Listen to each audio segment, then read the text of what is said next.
most important thing is there's got to be a solution, because this has been going on in the industry for a whole bunch of years, for decades. And at the same time, you know, nobody wants this to be true, and it shouldn't have to be true. Suge Knight, the founder of Death Row Records and one-time enemy of Sean Diddy Combs, talks about Combs' arrest by the feds in an interview with NewsNation. I look at what the one-time record company owner said about Combs from behind prison walls. Welcome to Crime Fix. I'm Angenette Levy. Suge Knight doesn't hold back. He might be in prison for killing a man, running him down with a car in Compton, but that doesn't mean he's not sharing what's on his mind, especially when it comes to Sean Combs. Combs, of course, is in a federal prison right now, being held without bond following his arrest on sex trafficking and racketeering conspiracy charges. Combs has pleaded not guilty to those charges, which appear at this point to involve one victim, Cassie Ventura, Combs' longtime ex-girlfriend, who sued him last November. Combs settled that lawsuit the next day. Then came a flurry of other lawsuits filed by other accusers, including women and even a man, record producer Rodney Little Rod Jones. The accusers claimed they were drugged and sexually assaulted by Combs. Combs has denied ever sexually assaulting anyone, but a video aired by CNN in May showed that Combs beat Cassie Ventura in a hotel hallway back in 2016. This happened in Los Angeles. Combs apologized a couple of days later on Instagram. So what does Suge Knight have to say about this? And why is anyone interested in what he has to say? Well, Knight and Combs go way back, and it wasn't always pretty. In the mid-90s, there was the so-called East Coast-West Coast feud where Combs had rapper Biggie Smalls at Bad Boy Records, and Knight had signed Tupac Shakur at his Death Row Records. Shakur was murdered in Vegas in 1996, and Biggie Smalls was shot to death in L.A. the following spring. But that was a long time ago, almost 30 years ago now, and we're talking about what's going on today and the allegations being made against Sean Combs. Suge Knight is currently doing time in a California prison for running over a man and killing him. He'll be eligible for parole in 2034. Knight might be behind bars, but that doesn't mean he's not doing things or that he's staying quiet. He actually has a lot to say. We just have to really work hard back in the day. Suge Knight actually hosts a podcast entitled Collect Call with Suge Knight, where he calls from prison and talks about a lot of things. And this week, he called Chris Cuomo on NewsNation, and he had a lot to say about Sean Combs and what's going on with his case and the allegations of sex trafficking being made against him. One thing he talked about is whether or not he believes Sean Combs is safe being in jail. Sean Combs didn't want to be in jail. He wanted to post bail, a bail of $50 million, but the judge denied that request. He's in the MDC, and that's a federal prison with a really awful reputation. Knight was asked whether he thinks Combs is safe behind bars. I don't never want to say he's in danger, and neither should he say that. Because once he gets to the point where they feel he's going to be suicidal to himself, harmful to himself, once they put him on suicide watch, you had a right to nothing. No socks, no drawers, no T-shirt, no blanket, no sheets. You asshole naked in a cell as a crazy man. So he definitely don't want to do that. And the other advice I would tell him, you know, maybe he should get on the Jewish diet. Because the kosher meals is way better than the food somebody else is making for you. At least they're going to come hot. They're going to come sealed, and you got to be the one to open them. That's very important. What about people trying to hurt him? Go to jail. I mean, one of the things is this. I don't care who you are. Prison and jail is a negative environment. If somebody can do something to them and get a name for themselves, they're going to actually do it. Or they can do whatever they feel they got to do to prove themselves. But we also got to learn. We got to learn from our mistakes. Everything don't have to be a mistake. You got to better yourself. But we all know what we signed up for in life. Suge Knight is obviously in prison, and we know a lot about him because he's a celebrity, of course. He grew up in Compton. He played football at UNLV, and then he came back to Compton and founded Death Row Records. But do you want to know more about him, maybe about his criminal and traffic records? I went to Truthfinder to see what I could find. Suge's first name is really Marion. I put in Marion Knight and his criminal and traffic records come up. It shows Suge Knight was charged in 1994 with felony second-degree robbery and a misdemeanor in 2010. Now he's serving time for killing a man by hitting him with his car. Even if you're not in true crime, Truthfinder can show you things from a person's past and registered sex offenders near you. Also, you can use it to see what's online about yourself. You can get 50% off right now of confidential background reports. Just log on to truthfinder.com/LCCrimeFix and start accessing information about almost anyone. Now, I mentioned earlier that there was bad blood between Suge Knight and Sean Combs many years ago. But both Knight and Combs are fathers, and what happens to them impacts their children. Knight talked about how Combs being in prison is likely impacting his kids, and the accusers in the case, how this might be impacting their children as well. Well, first of all, I'm not calling you or nobody else to get nobody to believe anything regarding him. Like I said, and I always say, me personally, I don't jump up and down and cheer for no black man going to prison or any other man, any other human being going to prison. Because people think prison is always the answer. I'm not saying a lot of people don't deserve to do their time and see what's going on. But at the same time, that's not no cheerful thing, because when you look at it, that man have kids. Mm-hmm. And whatever affects him definitely affects his kids. Mm-hmm. Now, I know there's a lot of victims involved in it, and whatever affects them affects their kids. So it's not a good thing to be talking about any about the next person. But it's not a gray area with me. Now, I think anybody can empathize with children being impacted by their parents' situation and trauma. As the interview went on, talk turned to the freak-offs. Those are, of course, the alleged parties that were described in Cassie Ventura's civil lawsuits and that the U.S. attorney described when announcing the indictment. The indictment alleges that Combs abused and exploited women and other people for years, and in a variety of ways. As alleged, Combs used force, threats of force, and coercion to cause victims to engage in extended sexual performances with male commercial sex workers, some of whom he transported or caused to be transported over state lines. Combs allegedly planned and controlled the sex performances, which he called freak-offs, and he often electronically recorded them.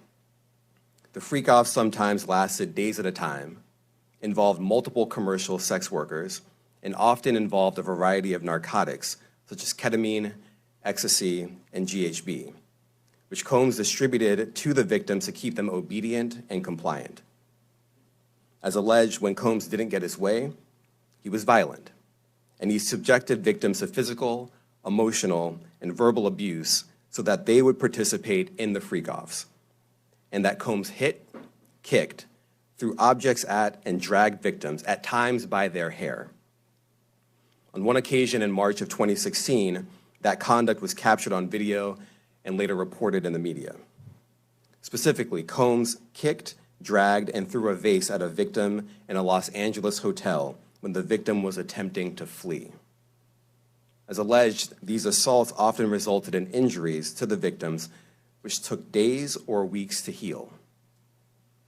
In addition to the violence, the indictment alleges that Combs threatened and coerced victims to get them to participate in the freak-offs. He used the embarrassing and sensitive recordings he made of the freak-offs as collateral against the victims. And the indictment alleges that he maintained control over the victims in several ways, including by giving them drugs, by giving and threatening to take away financial support or housing, by promising them career opportunities, by monitoring their whereabouts, and even by dictating their physical appearance. Days-long sex parties with sex workers where participants sometimes needed IVs to recover. It sounds awful. Suge Knight talked about where he thinks Sean Combs came up with this type of thing. And at the same time, Puffy didn't react or get where he got or doing those things or those allegations by himself. He was taught from people before him, and he did it to the younger people after him. And we can talk all day and say what's true and what's not true. Only true part about it is videos, conversations, and people can see what they've done. Mm-hmm. But for it being happy and proud and say what do people think, that's irrelevant. So Suge Knight basically claims that Sean Combs learned this behavior from other higher-ups in the record industry based on how he was treated when he was younger. Is that what you're suggesting about Sean Combs, that he was sexually abused and he now sexually abuses? Yeah, I think that's absolutely right. I think he repeat what was done to him. And like I said, if you look at Russell Simmons, you know the truth. Angenette, you know the truth. Clive Davis, you know the truth. Jimmy Iovine, you know the truth. It was at a point where it's like a whole sex trade, because you take Nicole from the Pussycat Dolls, she used to push the line for people to participate. She was messing with Jimmy Iovine when Jimmy Iovine was married to one of the most incredible women in the world named Vicky, and she used to go around and sing that song and change the lyrics to make it put Vicky down. So there's not certain things that all of a sudden you got this. The industry is a quick business. It's been like that for a long time. Mm. And the casting couch is real, but it's for women and men. But far from all that, I think the most important thing is I feel like they should let Puffy tell his truth. I'm quite sure he's going to expose a lot of people. I'm sure he's going to move forward with it. But I don't think it should be a situation like the Epstein thing where they found him hanging from the ceiling or dead before the truth come out. So, first of all, you got to start with at the top. If you're starting with the top, Clive Davis, Russell Simmons, Angenette, Jimmy Iovine. Even if you take Jimmy Iovine, he had an allegation from him, same thing, it went away. You take Jimmy Iovine. They told me at Universal and Interscope, they said, you know what? We can't deal with artists that gets in trouble. And your artist gets in trouble, they talk crazy. So that's a really bold claim being made against other record executives, some really big names. Clive Davis vehemently denied the allegation in a statement to Cuomo, saying, "This is a completely fabricated thread being trafficked by an incarcerated felon. Mr. Knight's assertions about Clive Davis are 100% false, as nothing of the sort ever happened." But what is interesting is Suge Knight is not the first person to suggest Sean Combs learned this behavior. Listen to what Combs' former bodyguard, Gene Deal, told the Art of Dialogue podcast recently. When they get down to all the facts and all what happened, he may belong in jail, bruh. And that's not my doing. That's not Cassie doing. That's his doing and his learned behavior from the people that mentored him. You got to realize, man, he learned from Angenette. He learned from Russell Simmons. He learned from Clive Davis. You understand? When those people are telling you that they were heavy into the drugs, they was heavy into beating women and doing things at that age, at that crazy stage, that's going to make him think that he could get away with the same thing that they was getting away with back then. You understand? The things that he was saying, you know, the touchy-feely between two men and all that stuff like that, man. All that, he learned that from them dudes. So those are two people who knew Sean Combs, saying that Sean Combs learned this behavior which Sean Combs' attorney at this point has called consensual.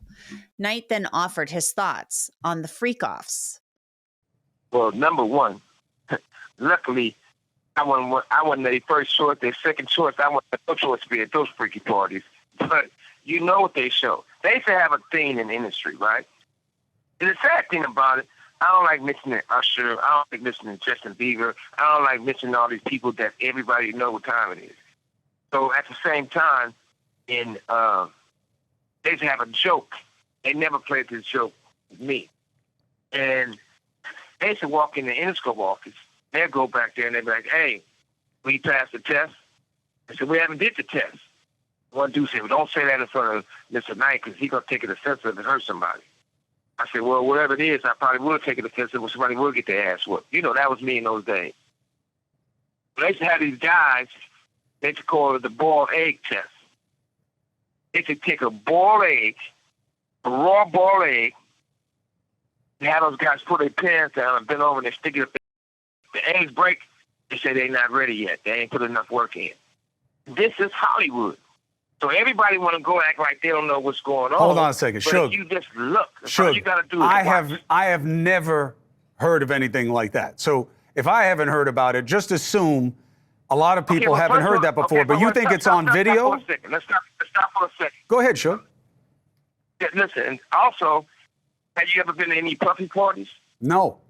You sure they had a long time to think about it, but if you haven't been in those butt-naked parties, even some of the preachers been in those parties, and they wasn't on their knees praying for God.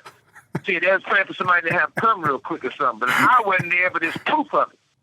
But at the same time, everybody want to look around and act like something going on that wasn't right. It's the facts of life in the industry. So that was kind of graphic, but this is what Suge Knight is saying. And at one point, he ran in these circles. Knight also talked about Sean Combs, who he calls Puffy, because that's how he knew him in the 90s, as Puffy, being violent with Cassie Ventura and a woman he called Capricorn.